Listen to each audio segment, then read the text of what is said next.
Welcome to Scrolling to Death. I'm joined today by Matt Capelouto. Hey, Matt. Hey there. Thanks for having me. Hi. I'm happy to have you. So, we met in person maybe a couple months ago at an LA courthouse. You are part of an active lawsuit against Snap Inc. with dozens of other parents. And you have tirelessly advocated for children and even gotten a law passed called Alexandra's Law, named after your daughter.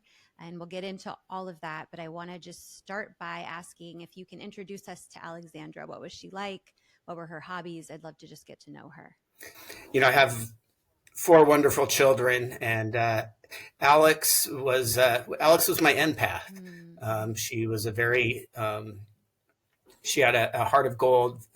Felt deeply for others. She was involved in charitable work. She had gone to Mexico on an outreach program to help build homes for the needy.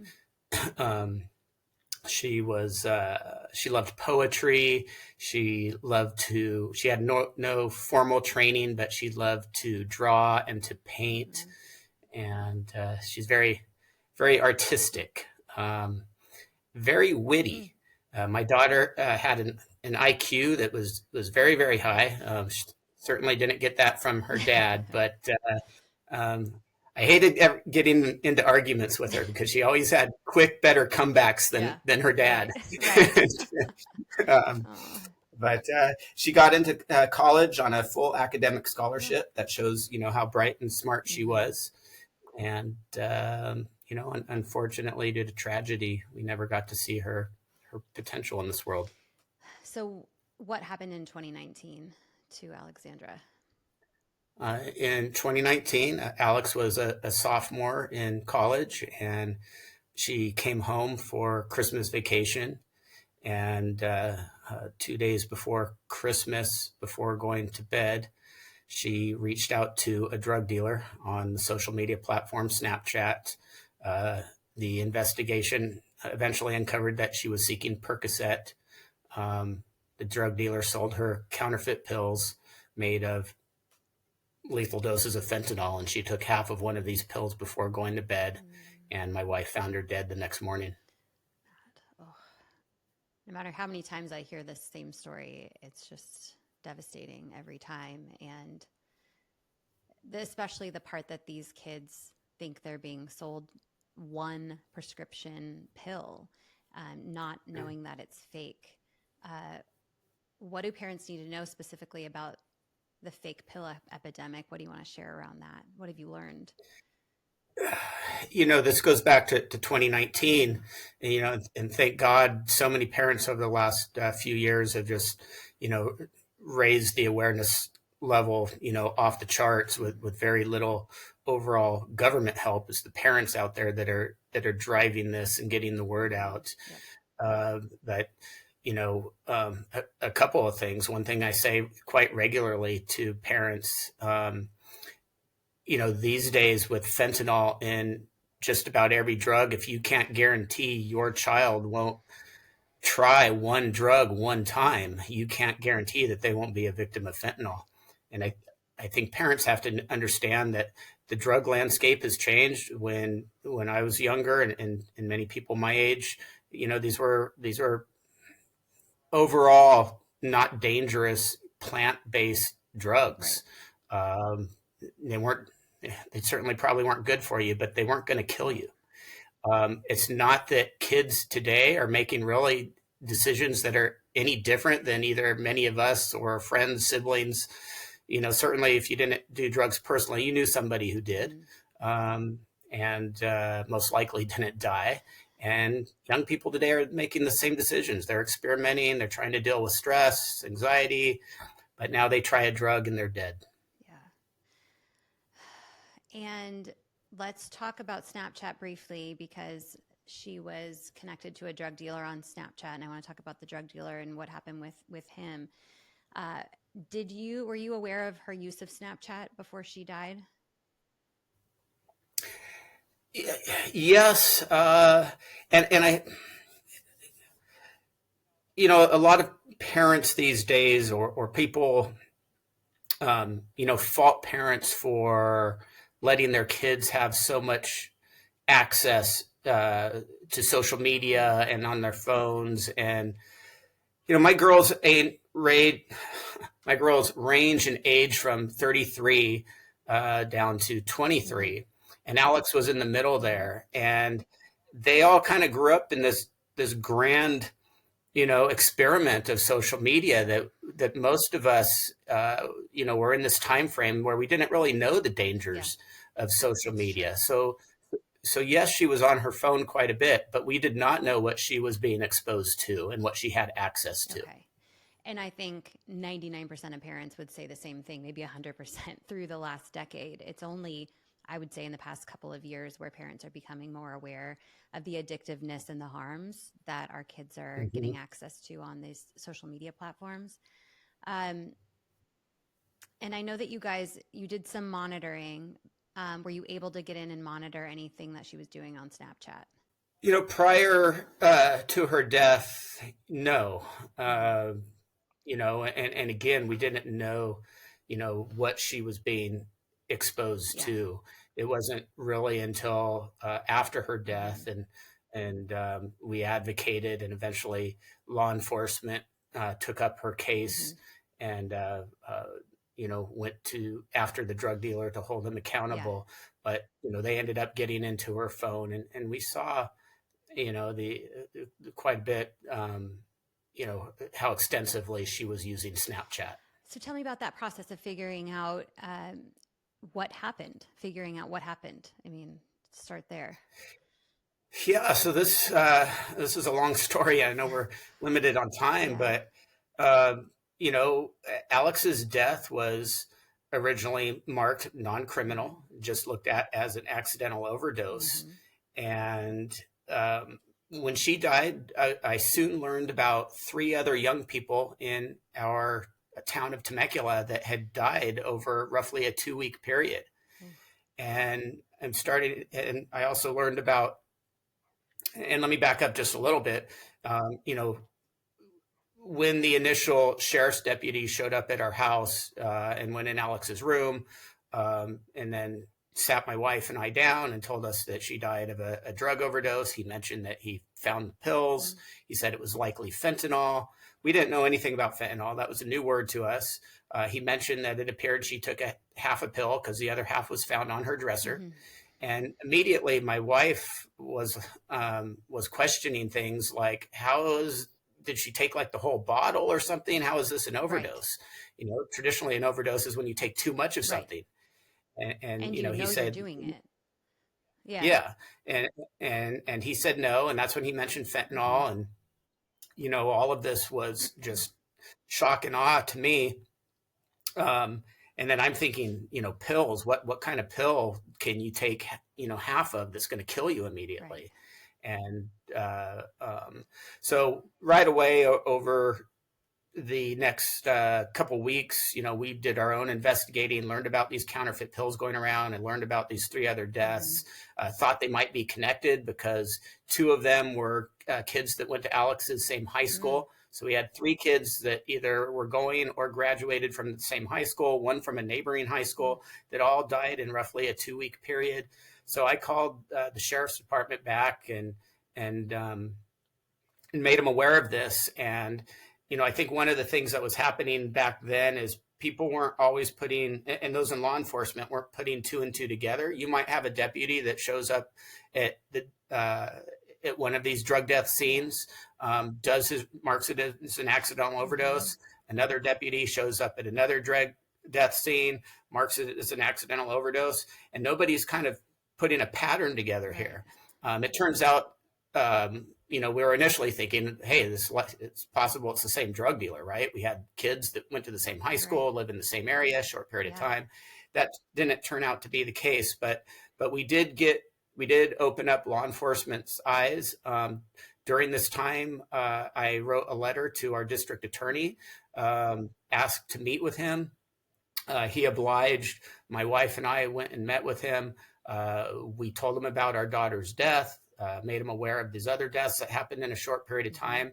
And he was shocked. He had, now this is very early 2020. Mm-hmm. He was completely aware of what was going on with fentanyl. Mm-hmm. and rightfully so in a sense, because none of these cases were being investigated Mm-hmm. criminally. So no cases, no charges were being filed and brought to his office. So he was unaware. So he, Yeah. yes, Okay. Yeah. absolutely Yeah. unaware. Um, uh, Simultaneously, I had written to our sheriff, our head sheriff of Riverside Yeah. County, and he he gave me his word that he would look into our daughter's death, and they did. And fortunately, law enforcement and those in a position to do something about it here in Riverside County did take this seriously. Mm-hmm. They put together a fentanyl task force. They now, both our district attorney and our sheriff have gone on record saying that all fentanyl deaths in our county will be investigated as potential homicides. Mm-hmm. There were some things that initially were not done quite the same that they would do these days with our case in terms of an Mm-hmm. investigation, because again, initially it wasn't looked at criminally. Right. So there were some tactics that they use now that they could have done back then that could have um, helped lead to an arrest of the drug dealer on state Mm-hmm. charges with our daughter's case. But since that didn't take place, we were fortunate the feds picked up our Mm-hmm. case. And we have better federal laws than we do state laws. And through just, um, staying active, vocal, Mm-hmm.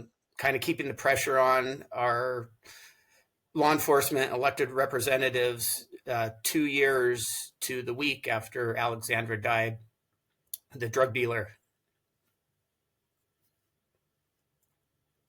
he was arrested. Wow. He's arrested on the federal charges of distribution of fentanyl resulting in death. That took a long time. Yeah. And sorry, I That's tear up okay. sometimes No, when I Matt, talk about this because it was, please.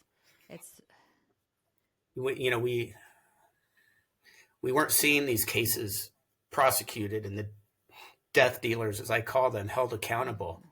Mhm. And it's sad because although we've made a lot of progress, the vast majority of these cases do not um, result in the arrest and conviction of a drug dealer. right. How were they able to find the individual? Were they able to identify his Snapchat account and like geolocate him, or how did that work? Yeah, so we had fortunately, and we had these are challenging Yeah. cases. We had a lot of luck on our Mm-hmm. side. One of the things was that with Alex still being relatively Mm-hmm. young, she was on her mom's cell phone Mm-hmm. plan. So we were able to get into her phone. We hadn't looked at her phone until a couple weeks Okay. after Alex had died, and when we got into her phone, we saw the correspondence between her and the drug dealer on Snapchat. And once I wasn't home right then, I was at work, but my wife and my youngest daughter Sky were the ones to look in her phone, Mm-hmm. and somehow the drug dealer saw that they were looking on Snapchat at the correspondence with Alex and him, and he immediately started deleting all of the correspondence. But my youngest daughter Sky was very quick in her thinking and snapped a screenshot of his profile, Yeah. Wow. and we were able to turn that over to law enforcement. Without that, would you have found him, do you think? Certainly, without the phone evidence, no, Wow. no. And I encourage every parent of a young person needs to have access to their child's password if they're on your account. I mean, Yeah. that's good, but you have to be able to get into the phone. And I'm sure 9 out of 10 times these days, especially with a young Mm-hmm. person, if they happen to be experimenting with drugs, you're going to find that connection to the drug dealer on their cell phone.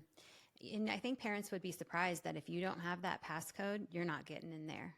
Apple won't let you in. You Right, can't get in through the police. There's kids that have passed away years ago, and the parents still can't get into the devices. Minors, right, 11-year-olds. right, right. And I'd like to to mention this real Yeah. quick because you never know who's going to be watching your podcast who might be running into roadblocks because of Okay. that same exact Yeah. reason.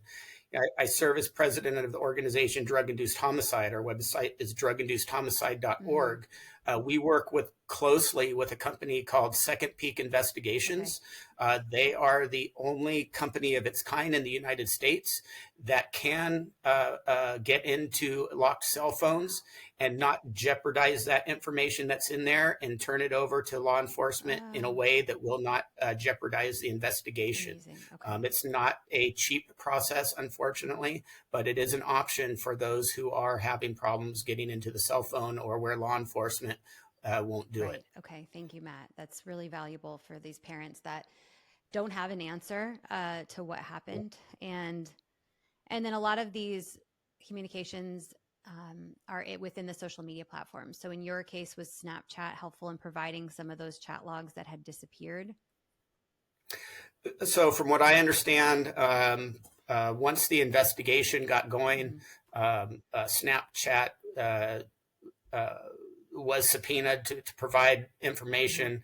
There was certain information there that just never became available. Um, but we still had enough evidence under federal law to go forward with prosecuting this Uh-huh. dealer. Um, but certain parts of their conversation, from what I was told, were vanished and were not retrievable. Wow. Okay. And I get, you probably hear this too, and maybe know more than me at this point.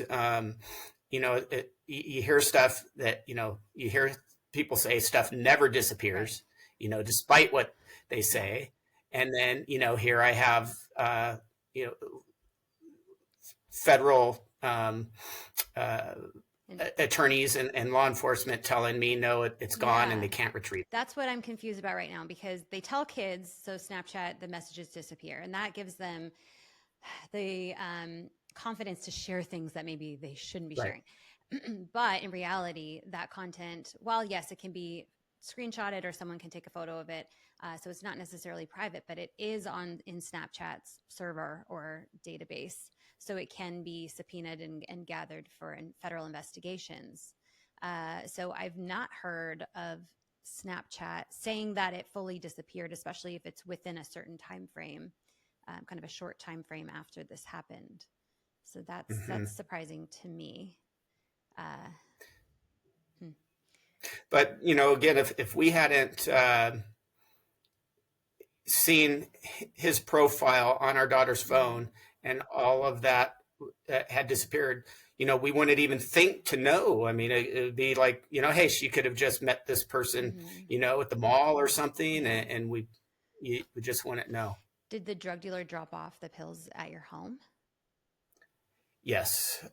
Alex didn't have, she was going to school at Arizona State University. We live in Temecula, Mm-hmm. California. When she was at home, she didn't drive her car home. She flew home. She didn't need to have her car here. She could use Yeah. mine or her Yeah. mom's. And so when this happened, also, I was certain that she must have purchased these pills from somebody at school. Mm. She had only been home a day or two Mm-hmm. before dying, and she hadn't gone anywhere. The only place she went was Christmas shopping that day with her mom. Right. So we thought for sure she had to have brought these from school. And it wasn't until a couple weeks later when we got into her phone that, like I mentioned earlier, that we saw the correspondence with the dealer, and he drove. He lived 45 miles from our house, Wow. so drove 90 miles round trip to deliver these. Holy crap. Yeah. Okay. All right. Yeah. And parents should know about Snapchat's Snap Map feature where kids can share their exact location, which Snapchat markets as like, you can find friends that are near you, but a lot of drug dealers and other people that are there for bad reasons use it to find and exploit children. Yeah. And I'd like to mention another thing that adds to the complication of these Sure. cases. And, it shows we had a bit of luck on our side. Mm-hmm. We have two cameras at our house. We have one on our porch and one in our Mm-hmm. driveway. So we were able to show that he pulled up in front of our house. Alex went out outside, met him, probably lasted less than a minute. And then she turned around and walked back in the house and went up to her bedroom. And that was the last time she was seen alive.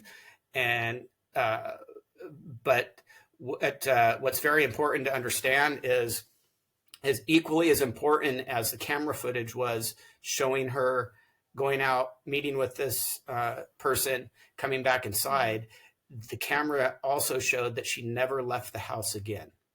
Had Alex, and she died within a few hours of him coming over. Had Alex left and went to meet a friend, went to the mall, went to Target, the movies, wherever, that there would go the whole case, because then you could create reasonable doubt that this guy could say, yeah, I sold her drugs, but she's a drug user. She could have, how do you know those are the drugs, the drugs that I sold her? How do you know those are the ones that killed her? Right. She could have got drugs from anywhere.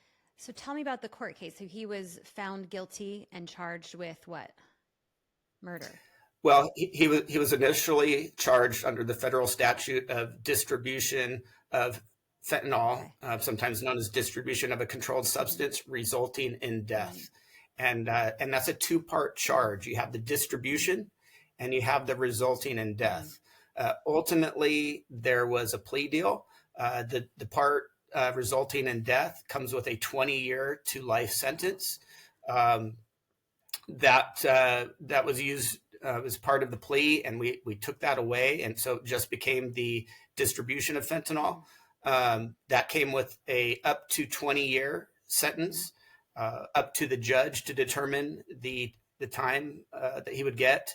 And under federal sentencing guidelines, based on some things which I'll touch on here in a second, federal sentencing guidelines showed that the judge should have sentenced him to about 15 to 17 years. And we did not get a good judge. The judge decided to go against the federal sentencing guidelines, sentenced him to 9 years, of which he'll serve about 7.5. That's disappointing. What we got the drug dealer to do, and I want to touch on this. Yeah.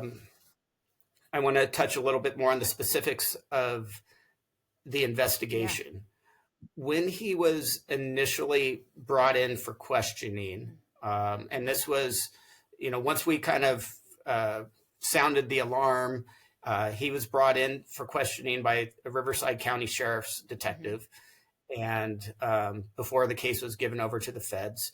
And back then, perhaps the questioning was not as effective as it would be today, because they've learned how to do these investigations a little bit differently. Yeah. But he was brought in for questioning. He first denied coming to our house. Okay. And then the investigator presented him with the evidence of the camera footage. Yeah. And then he says, okay, I came to her house, but I only sold her marijuana. Then he was presented with evidence that there was no marijuana found in the house, no marijuana in her toxicology report. And he said, okay, I sold her a few pills. Okay. This is important. How many, he's asked, how many pills did you sell her? He said 3 or 4. Alex was found with 10.5 pills.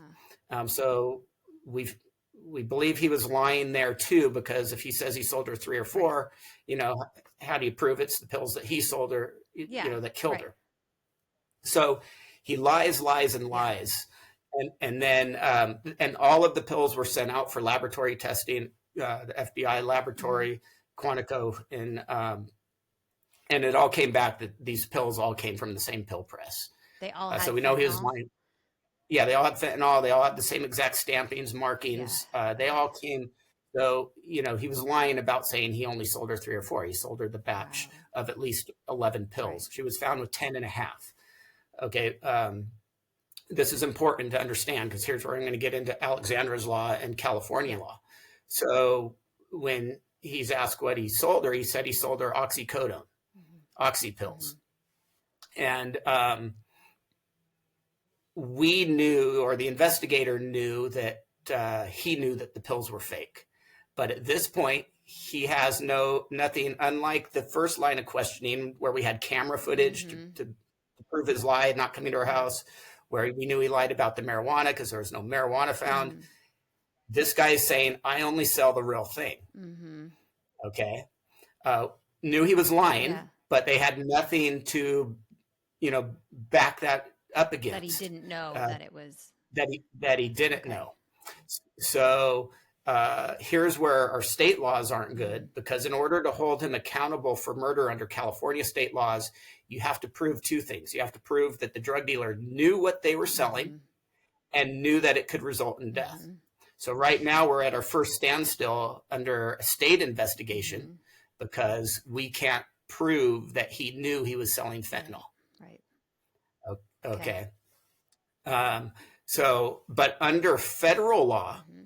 you don't need to prove that he knew what he was selling. All you have to prove that you knew, you have to prove that he knew he was selling a controlled Okay. substance. Right. Yeah. Okay. And selling even a prescription That's drug. not for her. He's not a doctor. Yeah, Right. Right. correct. Okay. Okay, so this is where it became better to charge him Okay. federally, Mm-hmm. and then you have to prove federally that the drugs that he sold her resulted in her death. Mm-hmm. And what ended up being important to us was, we, as part of the plea deal, Mm-hmm. we took the death resulting part off Mm-hmm. for him to admit that he knew the drugs were fake, Mm-hmm. and he knew they contained fentanyl or another federally controlled substance. So he ended up admitting And that with the plea. he ended up admitting that. Okay. And if it'll take probably about 2 minutes, but I think this is very important. Sure. As part of the plea deal, I'd like to read what he confessed to and what he signed. Okay. This is what Brandon McDowell admitted. On December 22nd, 2019, in Riverside County within the Central District of California, defendant possessed fentanyl with intent to distribute it to another. He in fact distributed the fentanyl to Alexandra Capelouto, the use of which resulted in Alexandra's death on or about December 23rd, 2019. Specifically, on the night of December 22nd, 2019, Alexandra Capelouto asked defendant if he could sell her Percocet pills, a prescription painkiller. Defendant agreed to sell Alexandra Percocet pills.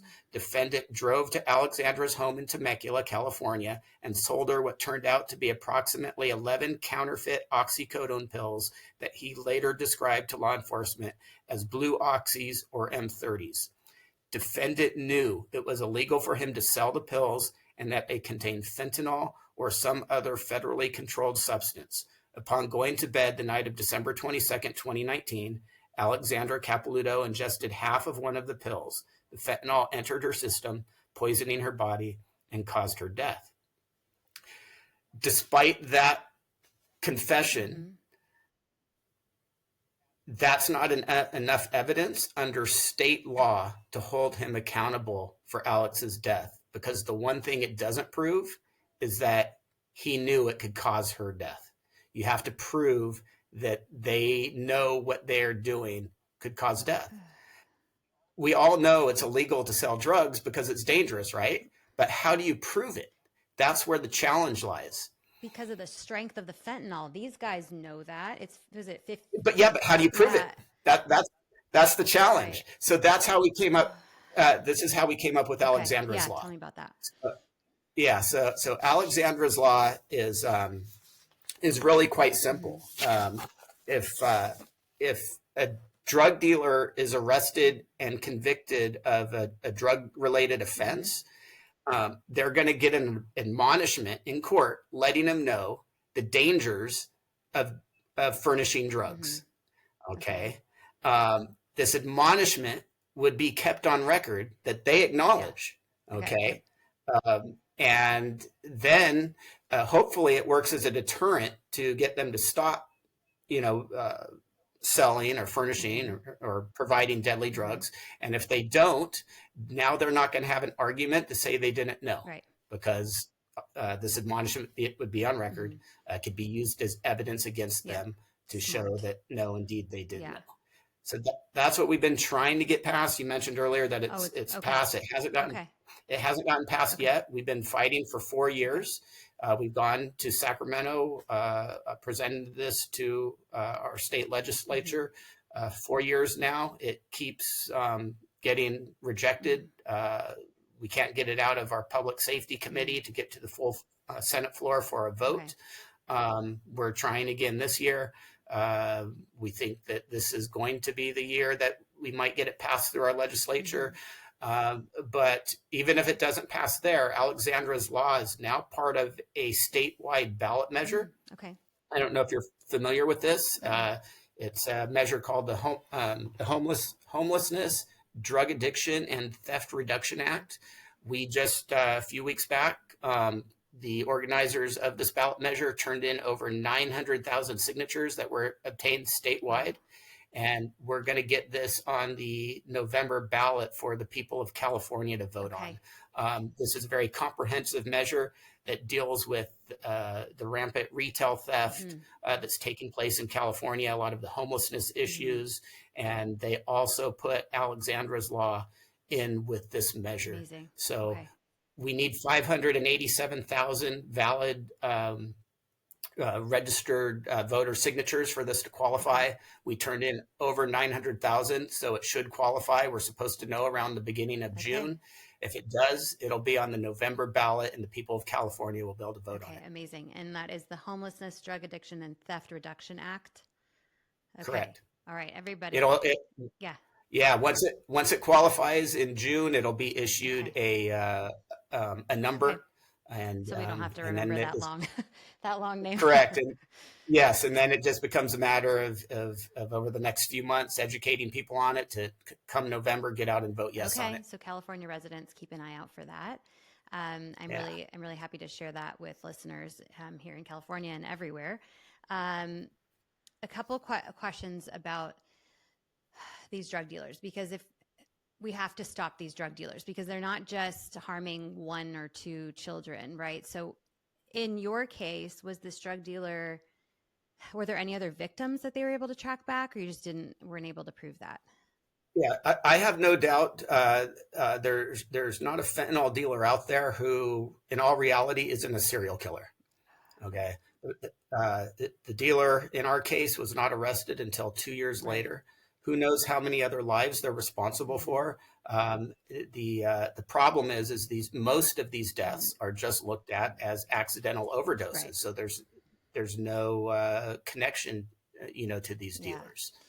So we have to change that. We have to, every drug death should be criminally investigated, and unfortunately, we're not there yet. Was his Snapchat account he used in this drug deal removed from Snapchat? That I don't know, to be honest with you. I take that back. I believe he got rid of his Snapchat account. And probably just set up a different one. Very likely. I do know this. He had a Twitter account, and while 2 years after our daughter's death, he was arrested, but then it took roughly another year for the plea and ultimately for him to be sentenced. And during that time, he was left out on probation. And we do know, while he was on probation, while he was not allowed to leave the city which he resided in, he tweeted out that he was going to Las Vegas. And if I can, I know it's not television, so I think I can say this, but I'm just going to repeat what he tweeted out.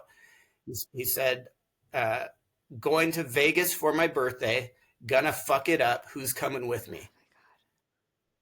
While he's on probation, awaiting being sentenced for my daughter's death. Oh my God. Just not taking any of this seriously, like not even phasing him. No, he actually, this is interesting to know, he violated his probation multiple times to the point where his probation officer brought this to the court's attention. While he was on probation awaiting sentencing, there was a hearing to see if he should be put in custody until the sentencing date. The judge basically scolded him and said, don't do it again. And that was it, and still let him back out. What is disgusting? Are the judges taking it more seriously now, or not? I so I've since been to three other federal sentencing cases for some cases very similar, all of which the judges went by the federal sentencing guidelines. We just unfortunately had a poor judge in our case. I think most of the federal judges out there are, um, when they have these cases, they are, you know, giving pretty stiff sentences. Okay, so some of these drug dealers are being charged with murder now. Uh, I don't know if it's exactly a murder charge at the federal Okay. level. Again, distribution of a controlled substance resulting in death. Okay. But we are seeing state charges now, Okay. where they're filing. It falls actually under second degree murder, but technically the legal word is known as implied malice. In California and many other states, this is what you have to prove. You have to prove, one, the drug dealer knew what they were selling and knew it could result in death. It's basically almost like a reckless homicide charge. Hey, you knew if you went out and shot a gun on New Year's Eve and you shot it into the air and the bullet came down and hit somebody, you know, you're going to be held accountable because you knew you're not supposed to be out just firing a gun in the air. Yeah. So under this theory of implied malice, that's what they're trying to do to hold drug dealers accountable, is prove that you knew what you were doing was reckless and dangerous and it resulted in somebody's death. But that's where it gets very difficult because, you know, you're trying to prove a mindset. You're trying to prove that what he knows in his head, he knows it's dangerous, but how do you actually prove it? And that's where it's very difficult. Yeah. Okay.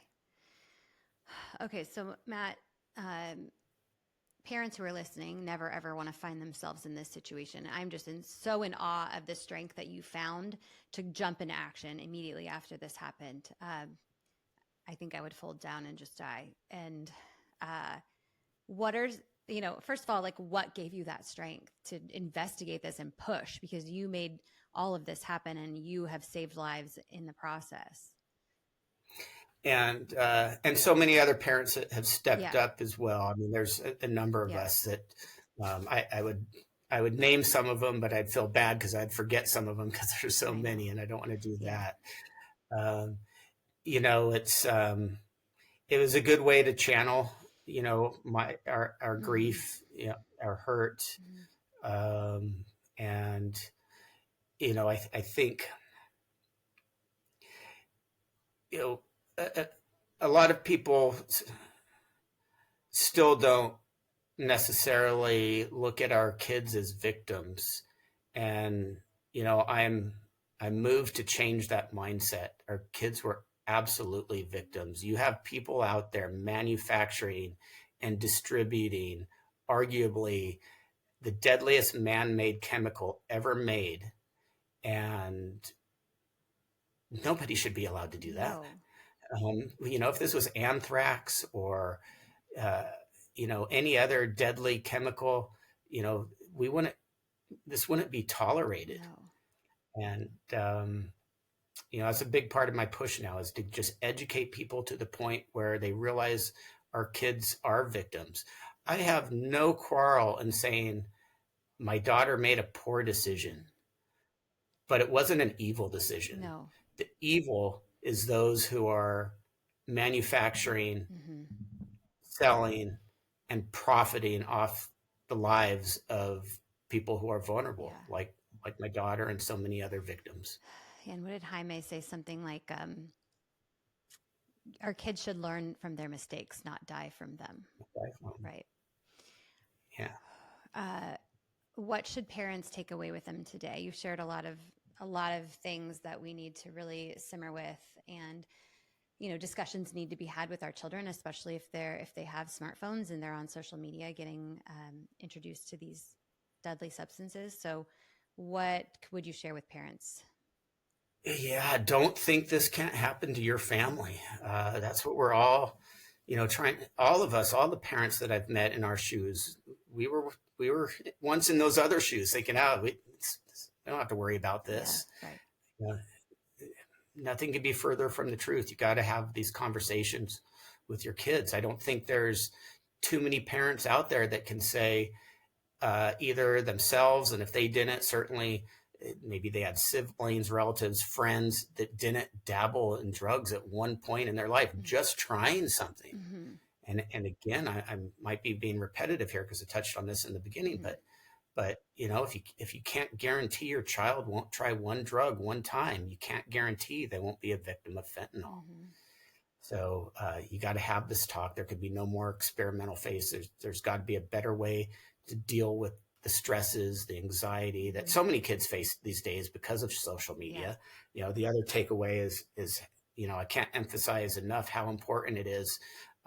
If I had young kids today, I would absolutely make sure I had parental monitoring software on their Mm-hmm. phones. This could be on their phones in the background. They don't even know it. Of course, you don't want your kids to know you're spying on Mm-hmm. them, but you can get it on their phones and they're not going to know it's on there, but Mm-hmm. at least you're going to be alerted if anything that comes across their phone from somebody else, Mm-hmm. or if they're doing any searching for, anything that could potentially cause them Yeah. harm. So as important, maybe even more important than wearing a seatbelt in a car these days for young people is having parental monitoring software on their Yeah. phones. And I like to recommend Bark Technologies, the Bark phone or their monitoring app, um, because right now these companies are not being held liable and they're not being forced to make their platforms safe. Is there legislation that you support that would help to make the platforms safer? Certainly, and I know you've interviewed Sam Mm-hmm. Chapman, and Sammy's Yep. Law will do just Yep. that. So it's legislation that's moving forward both at the federal level and at the state Mm-hmm. level in many Mm-hmm. states, California, Illinois. I know that it's so far, moving forward, and people seem to be supporting it. Mm-hmm. So that legislation there. We're fighting for Alexandra's Law Mm-hmm. both here in California. It's also being proposed federally by Congressman Darrell Issa. Good. So watch for a federal version of Alexandra's Law. Mm-hmm. Remember, Alexandra's Law, it's simply a warning that provides Mm-hmm. knowledge. It doesn't lock people Right. up. You simply abide by the warning Mm-hmm. and you have nothing to worry Yeah. about. It's only if you disregard it, continue your actions, and somebody dies as a result of your continued Mm-hmm. actions, that now it can be used as evidence that no, indeed, you did have knowledge of what you were Yeah. doing could result in someone's death. Yeah. And I want to make sure parents aren't tuning out these like bills and legislative like mumbo jumbo, because this is what is most important is our voices as parents are the only thing that's going to sway these legislators to vote in our favor and start protecting our children. So it's very easy to go to house.gov, type in your zip code, find your representative, message them and say, I want you to support Sammy's Law. I want you to support COSA. I want you to support Alexandra's Law. All of these things that will help protect our children and alert us if some harm comes across their feed. And so it's very easy and it's very important for parents to do that. So I just always try to remind parents that if Yeah. you're moved by this, like just do that little step and it will help. Yeah. And I know we're getting ready to conclude Mm-hmm. here, but I also want to emphasize that we face a lot of opposition, and Mm-hmm. that opposition um, argues that this is just a continued failed war on drugs Mm-hmm. effort, and nothing could be further from the truth. You know, First of all, that whole war on drugs is a completely exploited Mm-hmm. statement, used to characterize the war on drugs in so many, ways that just aren't true. I Mm-hmm. mean, part of the war on drugs is Mm-hmm. education. I think everybody can agree on Sure. education. Uh, but, fentanyl was not around when this per se war on drugs Mm-hmm. started. And you can argue that the failure of the war on drugs was locking people up for long periods of time for minor drug offenses. Mm-hmm. Furnishing a drug that results in instant death is not a minor drug No. offense.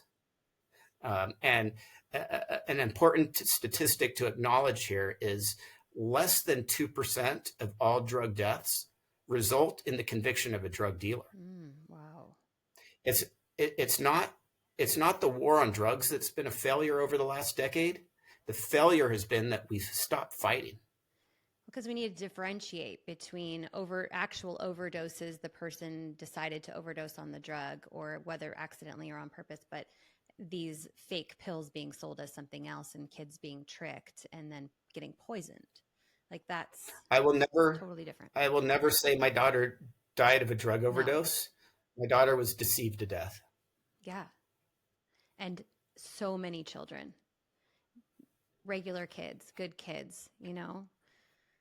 But you have people, and this is really the whole motive behind fentanyl. You do have people seeking fentanyl, and people might think, well, if they're asking for the fentanyl, that's still on them. Mm-hmm. And I can tell you, I've spoken to a number of fentanyl Mm-hmm. addicts, and all of them have told me the first time they got fentanyl, they didn't know it. So even they've been poisoned by this Mm-hmm. drug. Their brain has been corrupted by this drug. We talk so much about the deaths, Mm-hmm. but we have addiction and homeless rates that are skyrocketing because of this poison, Mm-hmm. that's not talked about nearly Yeah. enough. And so anybody who's seeking fentanyl, they've been poisoned too. Nobody in their right mind would be seeking this drug. And that's a great point, how immediately addictive it is. That's why in some cases these kids were given the drug for free. I think Sammy Chapman given the pill for free because the drug dealers know how immediately addictive it is and are willing to take the risk of it being lethal to try to addict the child or anybody. Yeah. Yeah, Okay. this is unprecedented. And if we don't figure out, we're just at the tip of the iceberg in this whole new synthetic drug Mm-hmm. landscape. Now that these rogue chemists Mm-hmm. have access to these deadly Mm-hmm. chemicals, and they don't know what they're doing, uh, we're going to see the deaths continue, and we've got to come up with a game plan to get ahead of this. Okay. And part of that game plan has to start with accountability and holding the people accountable who Yes. are distributing this poison. Okay, amazing.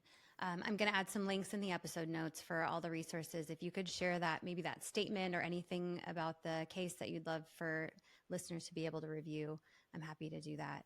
Um, Matt, thank you for being so open and having the strength to tell this story again and again. I always say you parents are the heroes of our time, literally going through this tragedy over and over just to inform other parents and then pushing on all this legislation, all of you guys, to protect our kids, and so thank you so much for introducing us to Alexandra today.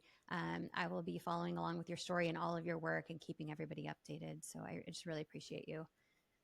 Thank you. Appreciate you. Appreciate your role in Thank you. this, and helping us get this awareness out there. Thank you, Matt.